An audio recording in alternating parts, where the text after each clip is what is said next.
మంత్రి లోకేష్ ను రాజీనామా చేయమనడం పూర్తిగా అర్ధరహితం, అసంబద్దమని టీడీపీ సీనియర్ నాయకులు యనమల రామకృష్ణుడు తీవ్రస్థాయిలో మండిపడ్డారు.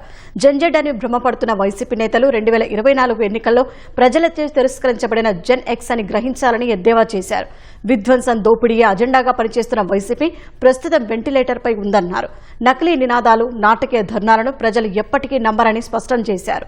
రాష్ట్రాన్ని, ప్రజలను కాపాడేందుకు ఆర్థిక, క్రిమినల్ నేరస్తుల కేసుల విచారణను వేగవంతం చేయాలని కోర్టులను అభ్యర్థిస్తున్నట్లు తెలిపారు. కేవలం రాజకీయ లబ్ధి కోసమే ఈ ధర్నాలు చేస్తున్నారని, తిరిగి అధికారంలోకి వచ్చే అవకాశం లేనందున ఆ పార్టీని శాశ్వతంగా మూసివేసుకోవడమే ఉత్తమమని యనమల హితవు పలికారు.